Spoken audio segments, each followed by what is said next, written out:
like anything else. There you go. I actually, well, we're live now, but candidly, I threw a whiskey and Coke in here because I had a live before this to talk about an upcoming convention. I just was like, I'm getting tired. I need to have a drink because it's bookkeeping, beer, and BS, but I really need some caffeine. I can't just start with a beer. So I No, started with whiskey and Coke tonight. yeah, that's good. I like that. Beer, I'm You know, not drinking.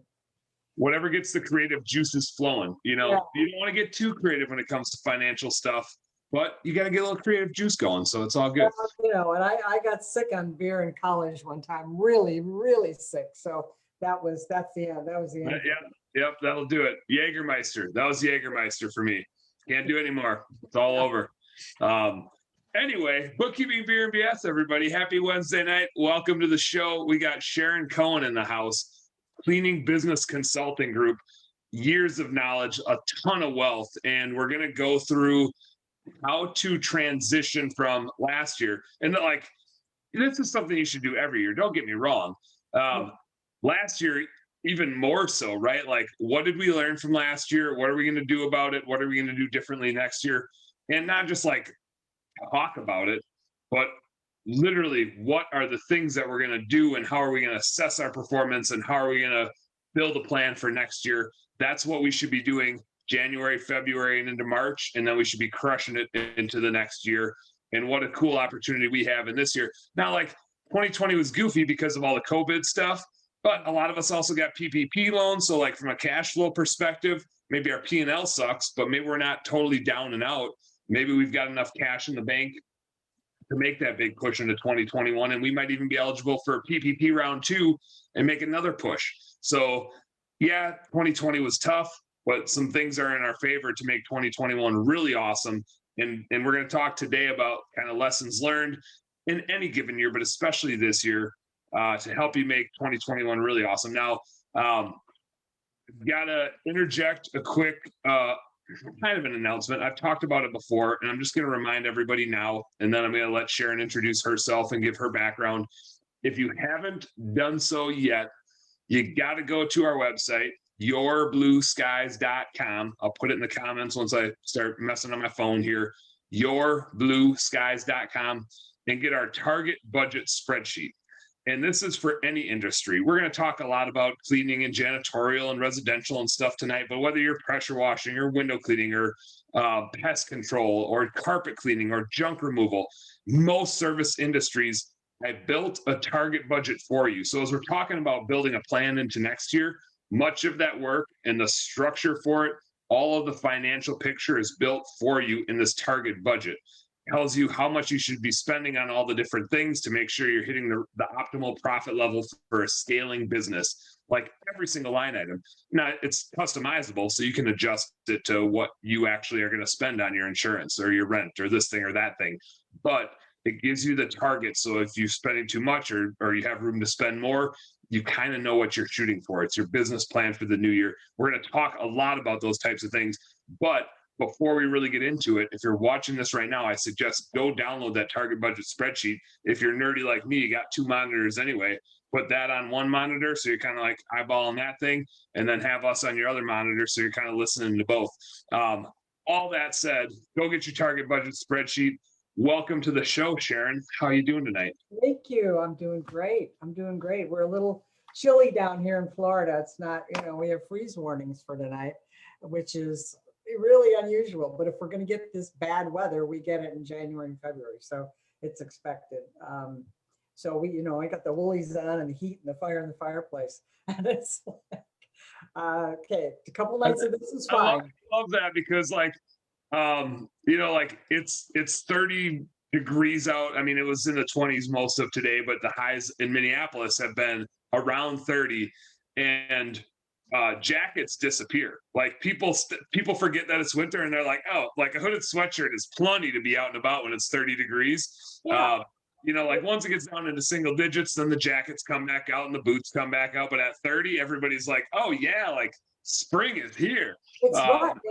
We see all the Midwesterners are here for the snowbirds. They're here and they get out of their vans and their cars and they have shorts on and short sleeves, and we're like with scarves and mittens. You can tell who's a resident and who's just a visitor. It'll say Minnesota, Wisconsin, Michigan, New York, Connecticut. So We're yeah, identifiable. Yeah, we're identifiable. okay. We love it when you bring your money here. We're All right, happy. there we go. Hey, there we go. This makes the world go round, right? So Sharon, you've got tons of experience, janitorial, residential, and we're talking about financial stuff tonight. But can you give us like paint the background picture? I'm gonna do some sharing on the Facebook and get this to a few different groups. Give the folks a little bit of background about you, where you Sure. cut your teeth, what you learned from, and how Yeah. you got to where you are today, teaching other business owners how to replicate your success. And all of that, and I'm only 29. How about that? That's right. So, so I started out teaching right out of college. I did that for a couple of years. I taught middle school, and that was your worst nightmare come true. You know, those kids are crazy. So I Can't bailed even on that. imagine that. That's That, that was that's just nutty. That's tough, nutty. not for me. So anyway, we did that, and I worked in retail, got some management positions in retail, traveled all over the country, and that career I did for many years ended up being a regional director of the Southeast United States. So I'm traveling 5 days a week, and that I got burned out on that after a short amount of time. Well, not short, about 8 7 8 years. I knew I wanted to have my own business, and we had moved to Florida from Michigan. So our area here, and most of Florida is very service driven. People will pay for service. So uh, finding the right service business was what I set out to do. And I researched and researched. And the people who were cleaning my home at the time told me that the owner was looking to sell their business. So I contacted them. It took us about 10 months to come to a deal because um, they didn't have their financials in order. They didn't have structure. They operated out of the front of their home, out of their front porch, which is there's nothing wrong with that. But it was a very loosely structured, and I use the word structured very lightly, business. But they allowed me to come and sit and kind of look because they knew I was from a different industry. So I spent about 2 weeks with them. And this was before the days of the internet and digital marketing and customers contacting you digitally. This was by phone. That's how people set appointments then and reached you. And the phone in their office rang off the wall. I was stunned at what they had. They had 6 employees. They did pressure washing and they did house cleaning. They did a little bit of commercial, very little, and post-construction cleanup. So I knew the potential was there, and I knew that I could bring the business background to the business. I could structure it and I could grow it. So that's what I did. I negotiated till they got to something reasonable from what they started out asking. I structured a deal so they carried the paper on the business. It really didn't take much out of pocket. I got into it, but I knew nothing about this business. I knew business, but I didn't know about the service business. And You might, let me. I want you to finish your story, but before you get yeah, too far, I get a lot of questions about like how do you value a business when you're going to buy, a service business like that. How yeah, did you, especially given that they didn't have good data, which like right. that's how you value a business is good financials. How the I heck did you come up with a price and like come well, up with an agreement on what that business was even worth? it I just kept beating them up because with the numbers, because and my one son said, "Mom, have some mercy on these people. They just want to retire," But I kept walking away. I didn't need to do the deal. I didn't have to do it, and they were asking. They were asking 4 times what I paid for it, and because there was nothing there. Had I walked in and they had the books done, they had a system, they had processes, they had training, they had decent equipment. I mean, part of the deal was the equipment. It was old junk, rusted vans and garbage. Mm.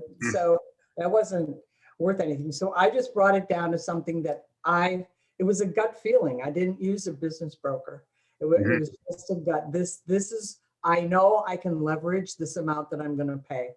And I know I can make that be a super investment for me. So that's pretty much what I did. But, getting to the financials, I ended up buying the business, and we were headed into season in Florida when I bought it. So I had to get up to speed pretty fast. And first thing I did was join the Chamber of Commerce to network, because that was like our main form. And I had an opportunity to bid. Now, mind you, I know nothing about what a P&L should look like in a service business. I don't know from cost of goods, from labor, and what the percentages. There were no associations. There was nothing like this show and nothing. You're on your own. So, I won within the first 3 months that I owned the business. I won 2 gigantic commercial accounts. One was a school with 4 buildings. I don't have a clue what I'm doing. That'll keep you busy. That'll force you to hire somebody right there. Right. And another was a 40,000 square foot sales office. So I get those, and I'm thinking I'm just doing great. I don't know until I'm like 2 months into it that I am so upside down in these accounts, because I don't know what I'm doing. So, I made a point. I joined the Building Service Contractors Association, which was about the only ISSA, but ISSA was primarily for suppliers back then. Mhm. So I joined the BSCAI, and that became my lifeblood of my business. I went to every convention, which I know you talked about conventions, your huge convention earlier. Mhm. Those are so important. And it's not what you learn in the sessions, it's what you learn in the hallways talking with your friends and other networking. That's Yep. huge value. So I just am a big proponent of going to everything that you possibly can go, attending every webinar, every online, every piece of information that you can educate yourself in the business. Or, hiring a coach is good too. But Yep. Yeah. A coach that's been there, done it. But sometimes you just gotta conventions are fun. yeah, And as a business owner, you can't just sit back and always be in your business, because it can yeah. beat you down. You gotta go do fun things that are part of your business too. Oh, So you do. You got to clear your head. So early on, I had some lessons about finances that I didn't know what I didn't know. I knew I didn't know a lot, but I didn't know how much I didn't know until I finally woke up and I looked. I thought, no wonder I got those big accounts. I was the low baller on all of them, and so no wonder they saw me coming. yeah, they're like, well, even if she only cleans half of the stuff, we can't afford not to use her. Exactly. Exactly. But that put an end to that real fast after I finally learned. So Now, now, you got into the industry, you got some big accounts, you learned some lessons. I know you did some residential, you did some commercial. How did your business evolve over time? What was your strategy to get it to a $1 million plus business? okay. There was some residential going on, and that was fine. It was very seasonal. Where we're located, it was very seasonal. Mhm. Half of my customers went back up north in May, and how do you keep staff with that? So we couldn't. And as I became more involved in the community, which I'm a huge proponent of that. I put myself out there, and really got involved in every networking group I possibly could. I supported little league teams. People knew my company's name within the first year, 18 months, they knew. And so I started getting more and more opportunities for commercial. I truly enjoyed that better. I hired someone within the first 6 months to run the residential division. I knew I could not grow it being so seasonal. I had companies come to me like Mary Maids that only did residential. Molly Maids came. They all came to me to have meetings with me to find out how I was surviving, because they were going under, because the Mhm. town dried up in the summertime. Yeah. So Commercial was the only really way to survive and grow the business to what I wanted it to be. So I focused on the commercial and developing that. My operations manager handled the residential. I didn't have the patience for it. And I think anybody that handles the deals with homeowners, it is just, they're golden in their business. I mean, they have patience far beyond what I do. I would much rather deal with the business B2B any day of the week, all day long. But the cash flow from residential and the money, the margins are so much better. The cash flow is there. So when you have an opportunity to run both, I mean, that's the perfect scenario. That's the perfect storm with Yeah. that. And especially if you don't have to deal with the homeowners, who can make you drink a lot. Yeah, there's a reason why the margins have to be good on residential, is Yeah. because you have a lot of customer service headaches to Yeah, you deal do. with, whether they're real or perceived. Right.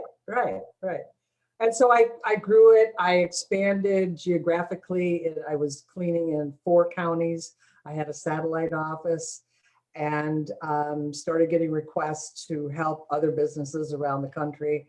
And I was ready to sell it. My accountant and I worked on a plan and said, you want to sell it when you're really peaked. So from the inception of when you bought the business in the first place to when you're thinking about selling it, is that 2 years, 5 years, 10 years, 20 years? How long had you been?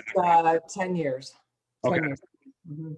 And I flipped the business from pressure cleaning. I dropped that after a short period of time because we weren't good at it. We didn't do it well. I didn't have the right people and I wanted to focus on the commercial. I just felt long-term that was it. So after about a year, I dropped the pressure cleaning. It was, not for me. Yeah. And I'm surprised because we have some of both and they don't go that well together. The Right. customers seem to be different. The employees Yeah. are different. So it seems like you'd be able to cross sell both, but they don't cross sell that well because the customers tend to be different types of people, or at least are buying at different times and in different places in different ways. So Well, and the previous owners had been doing, in Florida, there are a lot of mobile homes. So they had a big base of mobile homes and they did them for like $35 to $40 a piece. Now this is going back in the 90s, granted, but even then, and I started raising the prices and these little old people, and they just got all upset and complained. I mean, I don't need this. No, I just don't need this. So I bailed on that piece of it. But when I sold the business, I was 75% commercial, 25% residential, and 10% construction cleanup. So okay. that was what it looked like. And I had 120 employees.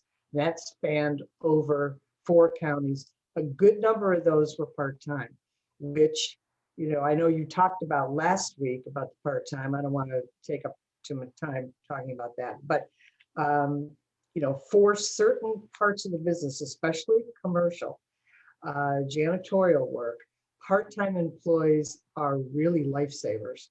They don't need a lot from you. They just want to come in. Maybe it's 15 to 20 hours a week, and especially route cleaning, where they're going from place to place. They have a daytime job, and I think you mentioned that last time. They're very easy to attract and to get and to keep them happy, because they just come in, do their work, they go home, and repeat the next day.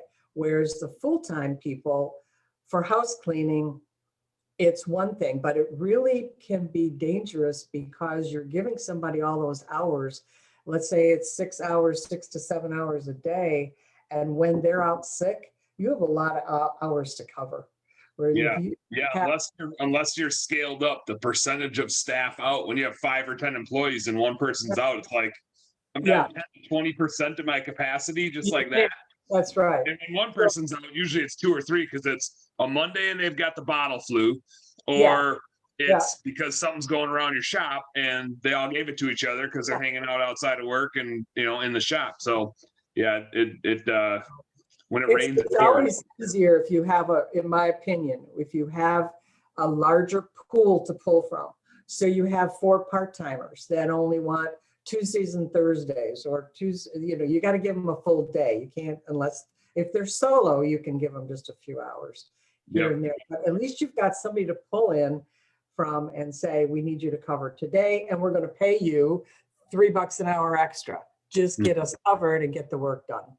Yeah, that flexibility is huge. And like the implications of rescheduling somebody versus paying a little bit more to somebody else to just go get it done is tremendous. It's worth it. So I got so Josh Latimer chimed in, and he was laughing. He said he quoted your homeowners can make you drink a lot, which is super applicable on bookkeeping, beer, and BS. And I do find I mean, we have home cleaning businesses, we have window cleaning and pressure washing businesses, and we have our admin business. And for sure, I don't do a Facebook Live on home cleaning and window cleaning. I do a Facebook Live on bookkeeping with business owners because that's just more fun. Like there's a reason that it's not window cleaning for, Mrs. Jones is not the name of my show. It's bookkeeping, beer, and BS, and it's for business owners. Just a lot more fun. They make you drink less. You get to drink by choice, not because you have to. Candace Greathouse, just to clarify for her, she said if she didn't do washing, what did she do? Just windows? She was thinking you were exterior cleaning. So Candace, Sharon was doing interior cleaning, janitorial, a little bit of residential, but the business she bought had pressure washing. And so she exited that. I think that's a great strategy because they just don't go that well together.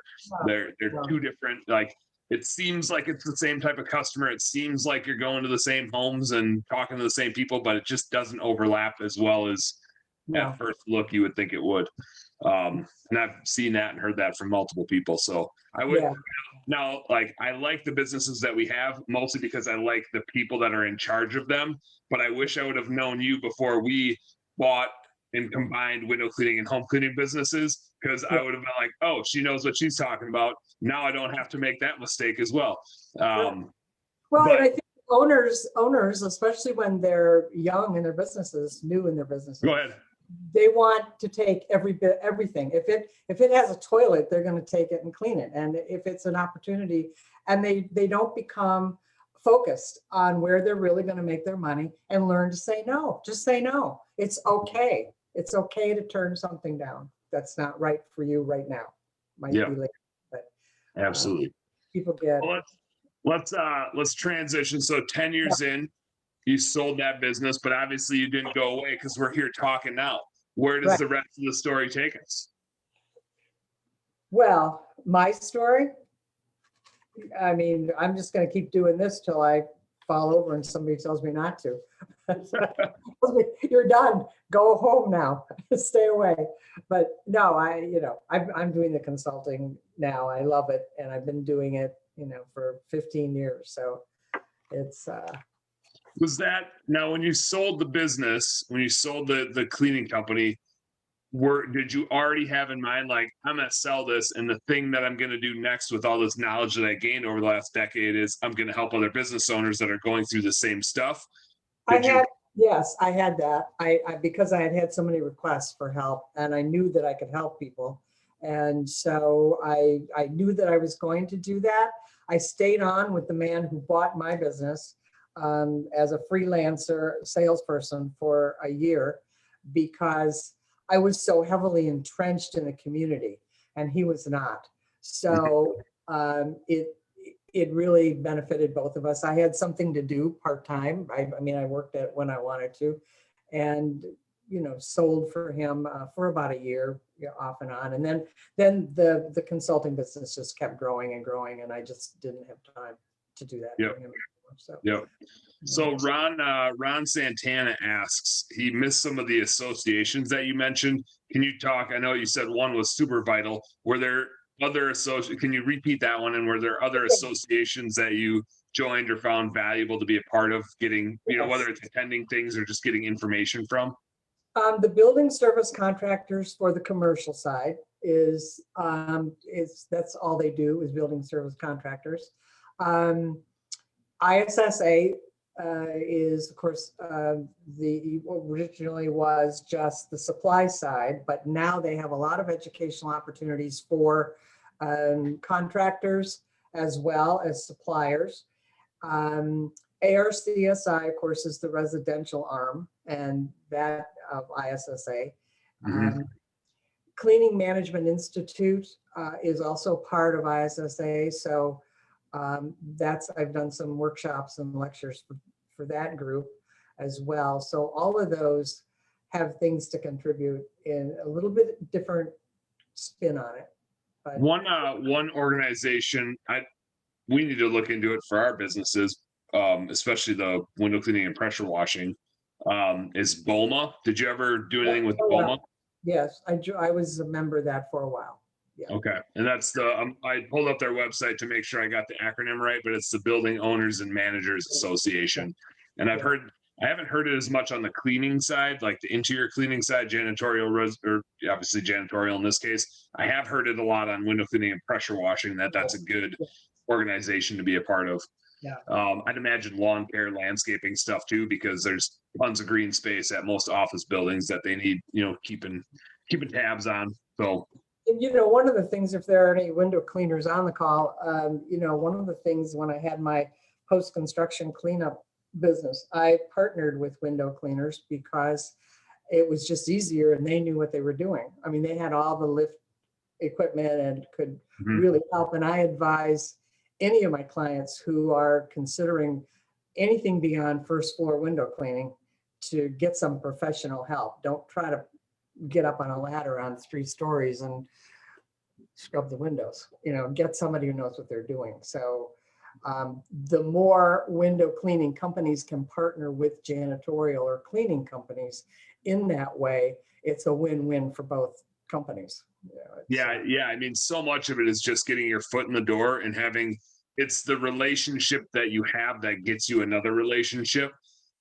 Just go out and build that first relationship, whether it's other business owners or property managers or whatever it is, because that's where a lot of your biggest clients end up coming from is, the person that runs this business that has this relationship. And to your point, if you're partnered with a janitorial company and they get a big contract, we have a guy in Louisville that we work with, John Disselkamp, and a couple times he said, hey, I just sold this big office building, and part of the bid to clean this big office building is all of these windows, and I'm not going to do these windows. He's doing janitorial stuff, and window cleaning is just a different ballgame. So I think there's a ton of value in that.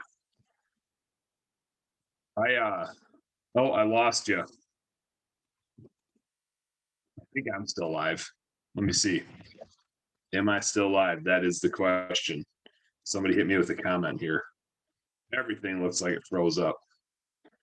Let me see. I think I'm still live. Really hard to tell right now. Here comes Sharon coming back in the party. Jeez. I got you back now. I lost you for a second. Yeah. Cutting it out, and then it's. At the same time, we're still live, which is good. At the same time, the Facebook feed got all wonky anyway, so we both disappeared. Okay. But now we're back. We're back in action. So Right. we're talking about, if you're janitorial or if you're a window cleaning company or whatever, especially in those two, and you're serving commercial buildings, build relationships. If you're janitorial, build relationships with window cleaners. If you're window cleaning, build relationships with janitorial, because you can each do stuff for that same client. But you can't do what the other person can do. You're just not equipped. You're janitorial. You're not the best person to clean the windows. If you're a window cleaning company, you're definitely not the best person to clean the interior spaces. Don't try to be somebody you're not. Focus on what you're good on. But that relationship with that end client is mutually beneficial. So and the other people that do what you don't do and are good people to work with, and share some contacts and help each other out. Floor people too. When I started, I didn't have floor equipment. And I tried a few floor jobs myself, renting equipment, and screwed those up, and had to have my janitorial supplier come and bail me out and help me. So I just got the professionals. Let them, I was good at running a business. I wasn't good at doing floors and cleaning windows. So you got to get the help that you need to fill in the gaps. So Absolutely. Now, so as a consultant here, doing that for the last 15 years, you said, can you give us I want to get into a little bit of the process of looking at last year and how you coach people through that, looking at the next year, setting that up. before we get to like the nuts and bolts of how to go through that process, obviously running your own business for a decade, helping other people grow their business for the last 15 years. Can you give us just like a few of the bigger pitfalls that you've seen that people get like stuck in, or the traps people get stuck in, and maybe some of the big wins that you've seen and how people can really escalate quickly growing in their market? A couple of the pitfalls, sure. A couple of the pitfalls are when owners don't understand their numbers. They don't know what they mean. Yes. They don't understand how they all work together, and they avoid it. It's avoidance because fear creates avoidance. They're afraid of it because they don't understand it. They hated math in school. They weren't any good with it, and that's okay. A lot of people aren't.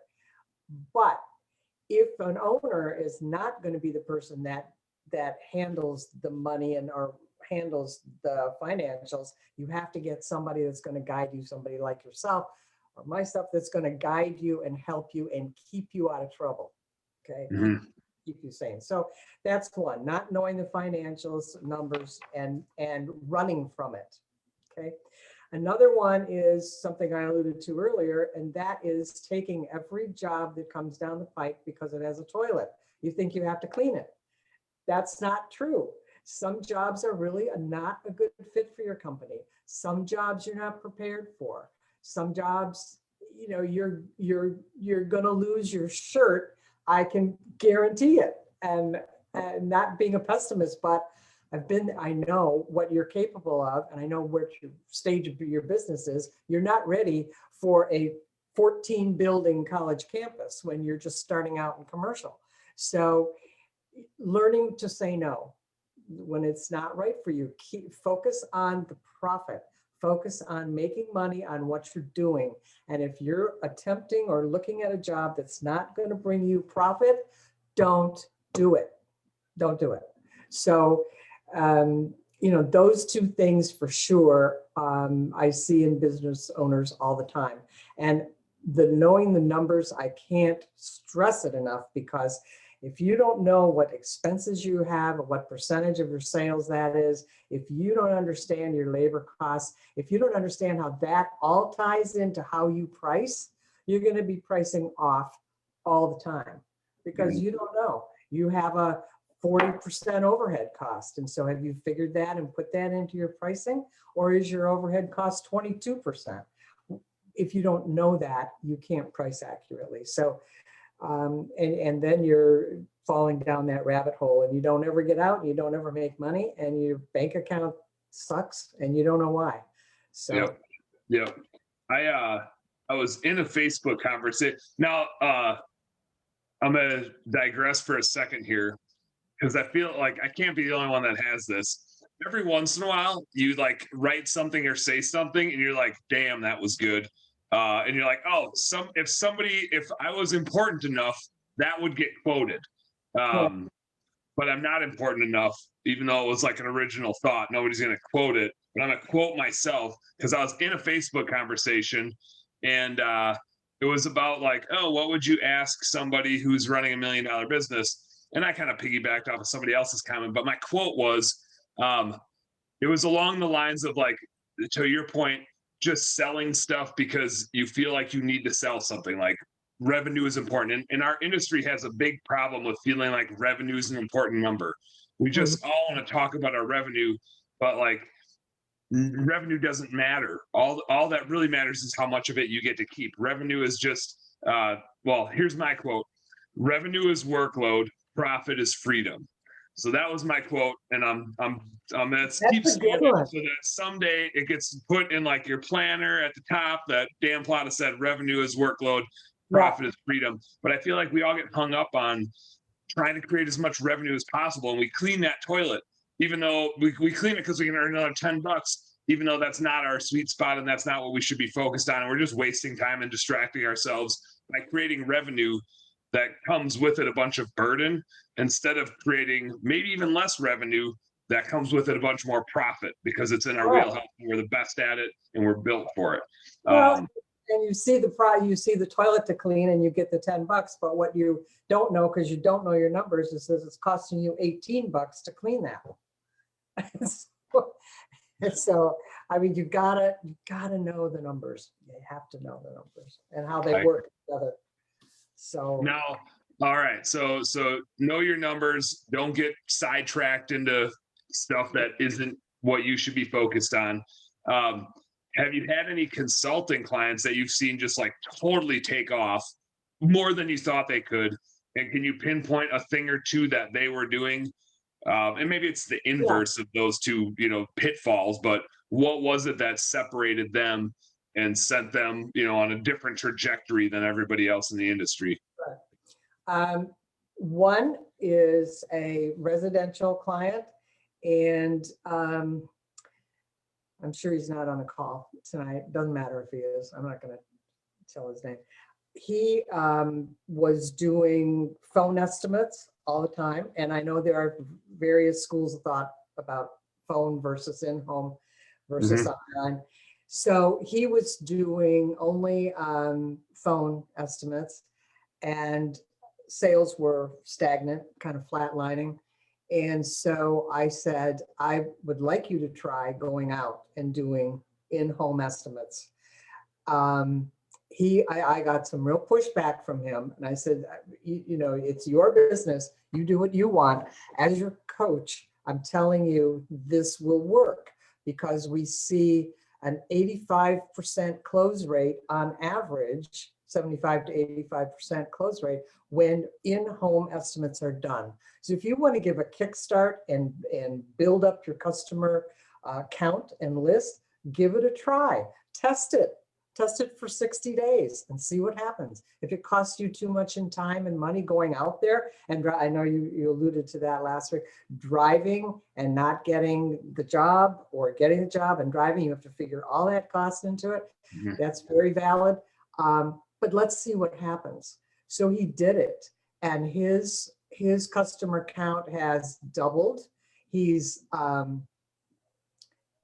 started it last summer, of all things, going into people's homes in the midst of COVID. He's done phenomenally well with it, and he won't give it up now. He said it was the best move he's ever made. And that's just crazy to pull that off right when COVID is like at its peak. People are scared of you being in their home.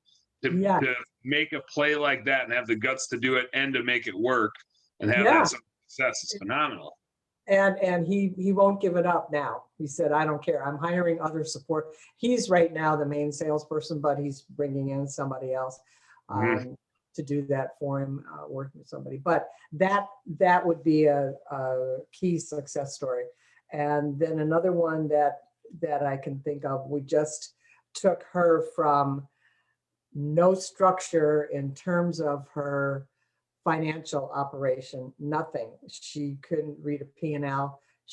And so we changed all that. We did some intensive studying and charts and examples of how you price things and how does that affect the P&L.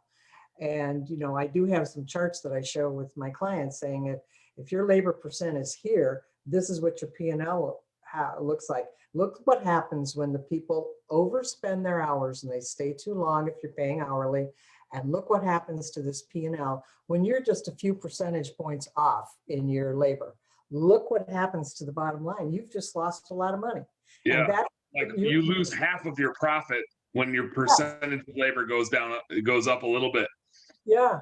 So those eye-opening things that can stick with them, and something as simple as one client, we saved $70,000 in 1 year. We did something as simple as control the hours when they were in a house. This was residential also. She wasn't giving them a very loose budget of time that they could stay in a house. They were hourly, customers paying, but they kept going over the time. And I said, do they have what are the consequences to them for going over the time? And what are the ramifications? And have you told them you have 3 hours in this house? That's all you have. If you feel you need to go over, you have to call and get approval. You can't just dilly-dally along and be there for 5 hours. That isn't going to cut it. So unless somebody becomes forceful and controlled and says, this is what you've got to work with, because people will work to the time you give them. And if you don't give them a time, they're going to be there all day and why even go? Because you're Yep. paying them. Yep. They're going to be looking at their phone. They're going to be texting their friend or their mom or your whatever it is. Yeah. As a bookkeeping nerd who also runs these businesses, I have found, and this would be really hard to do for janitorial because the size of the job is bigger, the number of people in a certain space are bigger, but especially residential, commission pay structures work so good because it puts the risk back on the employee. And it also puts the reward back on the employee, that the best employees make tons of money. We had a couple residential cleaners the last few weeks make over $1,000 in a week. Like, think about that. For somebody cleaning houses to be on pace to make $50,000 a year is a phenomenal wage for somebody that's cleaning residential homes. Now, like, I'm not saying it's $1,000 every week. They're working their butts off, but they get paid commission, and when they crush it, they get paid a lot. My rule as a CFO, if you will, for other people's businesses is you don't have to pay hourly, you don't have to pay commission, you can pay however you want. The big thing is to de-risk your profit and loss statement. And you do that by paying your employees the same way that your customers pay you. If your customers pay you for how long you're there, pay your employees based on how long they're there. Because as the business owner, you take no risk. The customer is paying you to be there and you're paying that person to be there. And however long they're there, you get to pass that cost along. But if you have a fixed price to your customer, you have to have a fixed fee to your cleaner. So that like the time is theirs to waste. And if they get done sooner, they still get paid the same amount. But every time you go clean something, you're going to get 50% of it back to your bottom line or 60% of it back. And then you choose how you want to invest that. So I'm a huge proponent of just like risk and reward, match how your customer pays you with how your employees get paid. And then as the business owner, you get to keep the spread, and that spread stays the same every time. And then you can make good, consistent decisions every time instead of wondering how much you're going to get to keep. Right. Yeah, you're protected. Yep. So I love all that stuff. Now we wanted to talk, and I want to transition us to what we did last year and how we think about that and how we wrap that up, put a bow on it and say 2020, appreciate you, but see you later. And maybe don't appreciate you in this case. And let's use all that info that we gained and let's move to 2021, smarter, better, more aggressive, ready to crush it. Did you want to pull up the financial checklist with the? I sure do. Let me pull that one up here. Financial checklist. 20 quite bullet points or question. Let's do it. I got it up. Is this the one you're thinking? Okay. That's the one I was thinking about. Yep. And we're happy to send these to people if we can get the email address, or let Dan know you want these. I was just saying, Sharon, if it's all right with you, I can put these in a PDF and then just post them out in Bookkeeping Beer and BS when we're either tonight or tomorrow. So if people want to grab them, they can just download them right from our Facebook page. Okay, great. This is kind of an analysis, a summary of what you did last year and some things that you should really keep in mind and get the answers to if you don't have them. Don't expect you have them off the top of your head, but get the answers. One, of course, is last year's revenue. Now, when I'm saying last year's here, that would be 2019. And then you're going to look at 2020 as this year's revenue because we're talking about 2020. Gotcha. So you're kind of doing a comparison year over year. Yeah. How did you do? And then how did you end up in 2020 versus your budget? Where were you? The budget is a living document and it can be changed throughout the year. I don't know how you feel about that, Dan. That's kind of the way I look at it. Yep. So if you're trending, for example, last year when the bottom fell out in March and April and so forth, you'd want to look at your budget and reassess for the balance of the year because you're not going to be on track to hit. So make it realistic. You want to make sure that you've got a budget in place. It's not too late to get the budget done for 2021. Um, Again, it's a living document. I like the whole year done and then analyze at the end of every quarter. What do you need to change? What's trending? Are you on track? What change do you need to make? So I don't know if it was in this document or a different document, but it was like speaking my language, because that's exactly what we do at Blue Skies. We build a budget for the year, and that's done now. We don't do it like, if we were great at budgeting, and like I have a great budget tool, but I also want to get as much out of the previous year as I can. So like in the corporate world, we used to budget in like September and October. We'd be building the budget for the next year. And I was like, we don't even have this year done. Like, how the hell are we going to build a budget for next year? We don't even know what we finished with this year. And we have the luxury of like January, not that it's a wasted month in the cleaning industry, but it's just a weird month. Like, everybody's kind of having the holiday hangover. Home cleaning tends to go down. Pressure washing and window cleaning is slower because of the season and the temperatures and all that stuff. Like January and into early February is the perfect time to build that year budget. But to your point, like things change. COVID happens, and your budget is a flexible tool. And I think like don't change it every month, but quarterly. Fine, evaluate it. Just evaluate. You may not need to make any changes till the next quarter. So, I totally agree.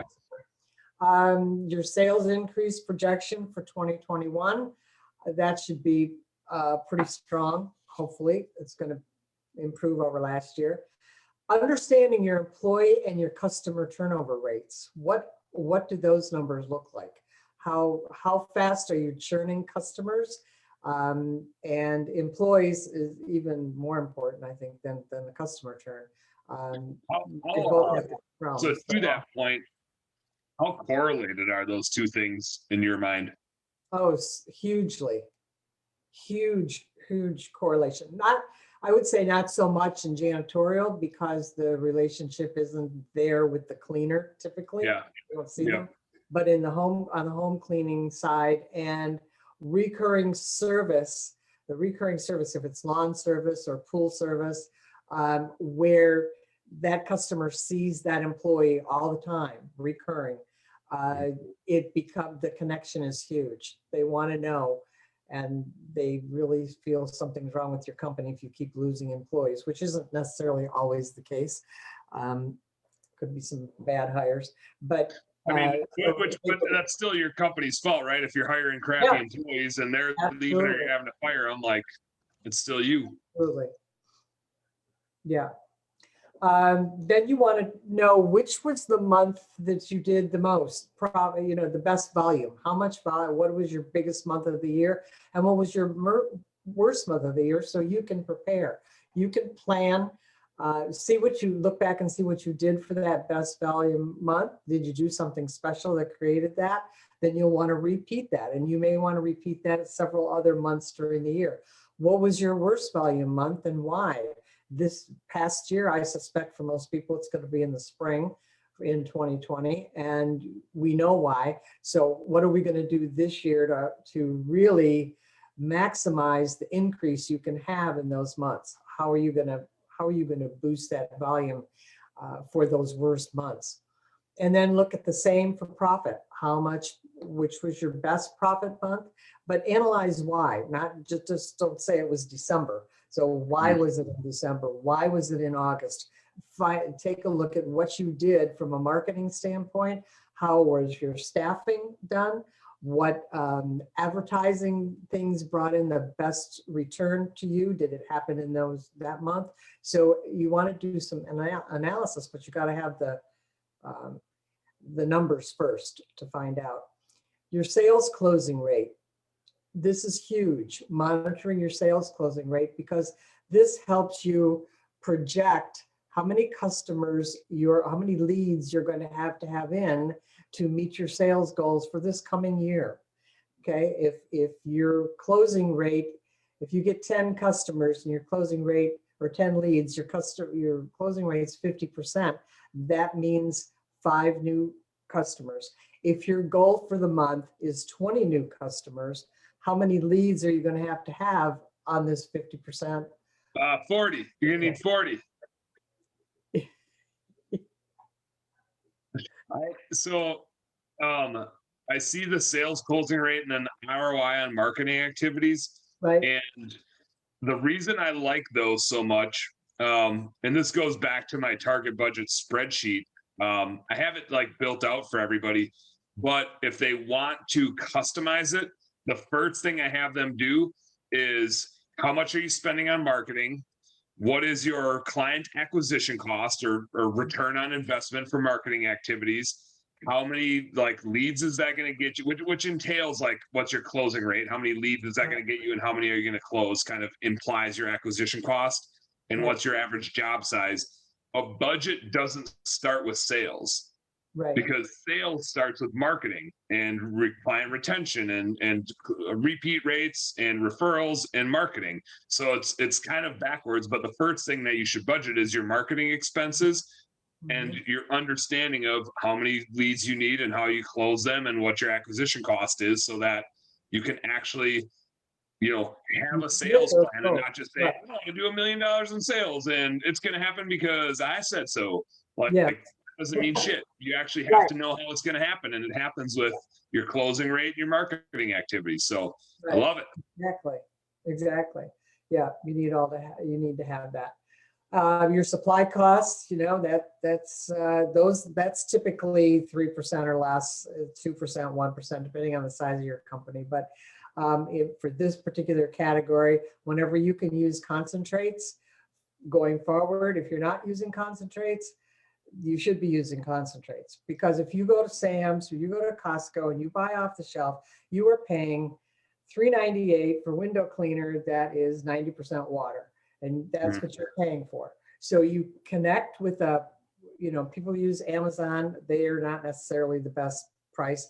I would connect, if you could still find them that are around, janitorial supply houses that you can create a relationship and a partnership with a person there, a salesperson there. You take your list in and you say, I'm getting quotes on all my supplies for the coming year. What's the best? Sharpen your pencil and tell me what you can do for me, and I'll run all of my supplies through here. When you don't do that, and you're sending a person running out buying retail, it's just not a good use of time or money. It's antiquated, it's mom and pop, it's not what professional companies do. So find a professional supplier who's going to give you, and you can buy them online, Betco, Spartan, Ecolab, all of those brand names that are respected in the industry. They do the job for you. You need to use less of them, and your supplies cost you pennies on the bottom rather than dollars. We actually, tangent pro tip, when COVID happened and it was impossible to find cleaning stuff, we bought commercial grade disinfectants from food service distributors that would normally sell to restaurants like Cisco, Gordon's Food Service, because restaurants were shutting down. They weren't buying the same people that sell them the lettuce and the meat and the this and the that to the restaurants also sell them the cleaning supplies, because Applebee's just gets a delivery a week of all the things they need to run their restaurant, and they get it from Cisco or US Foods or Gordon Food Service. So there's 100 distributors out there, but they also get the cleaning supplies from them. So just another place you can buy bulk disinfectant or cleaning stuff that all of it, all of it can be a restaurant supply. That's a great source. We want to look at your labor loaded, meaning all of your payroll taxes that are included. What is that costing you? Gross profit margin and net profit margin for the year. Those are very different things. And I hear people say all the time, well, I paid my labor and the rest is profit. Not so. It's not. That would be phenomenal though, if you just didn't have any other expenses. The customers just show up. I rent this location, but they gave it to me for free, and my insurance company doesn't send me a bill ever. Just the way it happens. Right. So you want to know what those were for 2020. What did it cost to get your customers, each one of them? That's what we talked about as well. Revenue value for each employee. And that helps you with your revenue projections. how many employees are you going to need to reach that $1 million? How many do you need, or whatever your number is? Mhm. And I think when you put that with that employee turnover rate, it also like I see in we have a recruiting business internally in Blue Skies, and I won't say we're surprised by it, but like how often we need to be recruiting either for growth or replacement. And like sometimes people leave because we hired somebody that wasn't the right fit. Sometimes they leave because we want them to go like pursue the thing. We might not have the right job for them. They're awesome and we'd love to have them on our bus, but we got to send them out because they can do bigger and better things elsewhere, whatever the case is. Right. Understanding that turnover is normal. Yeah, you want to limit it. And like we talked about earlier, employee turnover rate, number 6 and number 7 are super correlated. Yes. If employees leave, especially if you're in the residential space, like we have a guy named Brent that cleans windows in Minneapolis. And if he ever leaves, we're going to lose half of our clients because the gals just love him. And it's the funniest thing because he's the meanest, grumpiest looking dude. And he's the nicest. He's one of those like looks super mean, tough, rugged, and he's the nicest guy on the planet. And like, you know, every gal that calls that wants their windows cleaned is like, Brent's available, right? I want Brent coming out, right? It's and like, and that's window cleaning. If you're residential home cleaning, like that relationship is even way tighter. So, but employees turning over is going to happen. You got to plan on it. You got to plan for it. So, how many employees do you need? But also, that informs how much you should be planning to spend on recruiting. How much are you going to need to put to job ads? How much money are you going to spend to get that next employee? And if you got to hire 10 employees, does that mean you need to spend $1,000 on recruiting or $10,000 given your marketplace? The secret sauce in your business isn't so much of a secret. It's your employees. Like they're the ones that are out there doing the work. If you got good employees, your business gets pretty easy to run. And you know, these two numbers you should watch throughout the year. You don't want to wait till the end of the year to watch these.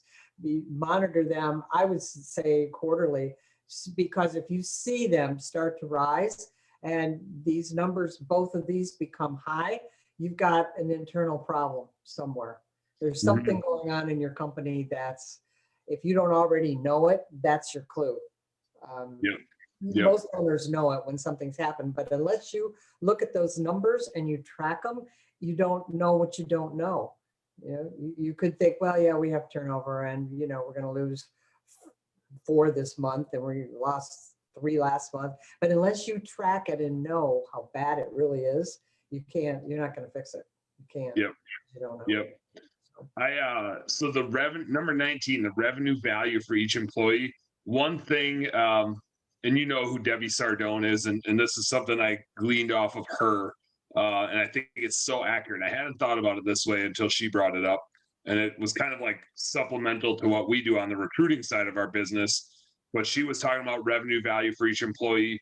And in residential cleaning is her area of expertise. So that was what she was talking about. But in general, residential cleaner can bring in, depending on their skill set, they're probably going to bring in 60 to 80,000 of revenue in a year.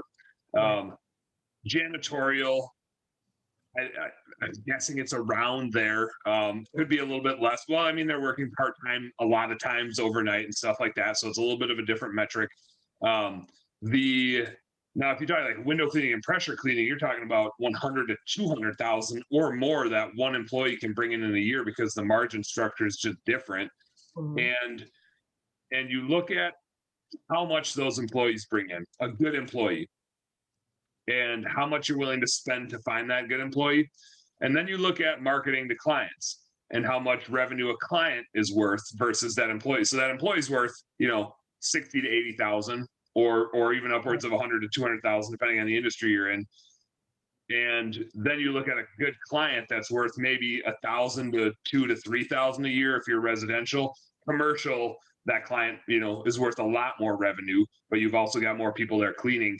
And we tend to focus on like how much we can spend on the marketing to go get that $1,000 to $2,000 of revenue. And then really the thing we should be thinking about is how much can we spend to go get that employee that can bring in 60 to 80,000 of revenue. Like the clients that are out there, the hard thing to find is the employees. and they're worth 60 to 80,000, and we keep thinking about the marketing to go get more customers that are worth 1 to 2,000. And they're Right. easy to get. They're everywhere. The good employees worth 60 to 80 are the hard ones to find. That's what we got to spend money and time on. Well, exactly. And then that rolls over into what you're paying them, the employees. You know, if they're what's your return on what you pay them, and it's worth it. So I think I love that list. I'm gonna PDF that list, and then I will share it out on Bookkeeping Beer and BS tomorrow, so everybody kind of has that one to walk through. Sharon, we're hitting an hour here. I know there's a couple other documents that you had sent my way. Just from a time standpoint, I know you're on the East Coast. It's almost past my bedtime, and you're up later than me. Is there anything else you want to make sure we hit on before we leave the folks? The one that I think is really important, and we won't go through it, I'll just explain briefly what it is the company audit, your baseline audit. That one came from Hoffman and Finkel's books, Scale. And this is something good to do every quarter. It's pretty self-explanatory, and you just evaluate your company. Let's just say you started today or this week, you're doing it, and you evaluate all of these different divisions. You have sales and marketing, you have operations of your company, your financials, how you feel, and you score yourself on a number of 1 through 10. With 10, you're really doing well. You don't need any help with that. And a 1 being you really need to work on it. And then you get a total ranking for your company, and you compare. You do that every quarter. And I think further down, it's going to show if you, can you scroll down? Yes. Yep. So you take your sales and marketing, and you create, a worksheet is created that what do I need to pay attention to in this? What was my score? What are my action steps? What plan am I going to make for the next 90 days to bring my score up in sales and marketing? And you do the same for each one of these. So it's a worksheet and a planner. Really, it's a planner. And you can assign this to other people. If you have managers, assign a portion of this to your managers to work on and have them report back to you. And it kind of gives a good overview of where you are today, where are you going to be at the end of the quarter, and then quarterly you do that. You can do it more often if you want, but I don't think there's really enough time to make that much difference. Quarterly is a good amount of time. So. I really like, I love the idea of having each of our leadership team members fill that out. Yes. And partially there, like our marketing director is obviously going to scrutinize the marketing area, but he's also got to fill out all the other areas. Yes. Our operations team's got to fill out the operation area, but they also got to scrutinize our marketing area. And so it's kind of like you're assessing the whole company, but also giving feedback to each other in a good, candid, like helpful, constructive way. Absolutely. Get a good average score. I'm like about to make some Play-Doh snakes is what I've been calling, like when you rub your hands together and you're really pumped. I'm about to make some Play-Doh snakes about having our leadership team dive into that like individually and then bring it all back together to see how we score ourselves and where we think we're strongest and weakest. Exactly. It's a wonderful exercise for a management team, the leadership team. I like it. I like it. Well, Sharon, I appreciate you coming on, sharing a whole bunch of knowledge and wisdom with us. I'm going to share those resources if you don't mind. So people on the Bookkeeping Beer and BS page can grab them. I'll probably throw them out there tomorrow. I'll get them in a nice PDF form so people can just grab them and go with it. Anything else before we sign out? Anything else you want to share? Make sure you leave the folks with where they can find you, how they get a hold of you. Just, they can get a hold of me at Sharon at cleaningbusinessconsultinggroup.com. My Facebook page is cleaningbusinessconsultinggroup.com. There's a lot of information and tips and so forth on that page. It comes out every day. Other than that, make time for the priorities, and the priorities are your numbers, because nothing happens good in your business if those aren't right. You're speaking my language. I threw your email in here. Everybody go check out cleaningbusinessconsultinggroup.com. Go check out Sharon's website and see what else she has out there. Reminder, one of the things we talked about tonight is building that plan for 2021. go get your target budget spreadsheet. It's like the super fast track to building your plan for 2021. Yeah, you're probably going to amend some things, change some things, but it's probably 90% of the way there for the numbers that you need to be thinking about for 2021. You don't need to start a budget from scratch. You don't need to be a spreadsheet expert. I did the legwork for you. Just go get it and have a plan. And then, Awesome. I like the nomenclature: plan the work and then work the plan. So most of the planning of the work has been done. I've got most of that plan done for you. Just go get it, plug it in, and now go work the plan. So, All right. well, Sharon, it's fun hanging out with you digitally. Someday when all this COVID nonsense is over, maybe we can hang out in person, and we won't have a beer together. We'll have a whiskey and whatever you want, but I'm looking forward to that. Yeah, sounds good. I appreciate you having me on. It's been fun. Likewise. Well, we'll talk to you soon. Good night, everybody. We'll see you next Wednesday.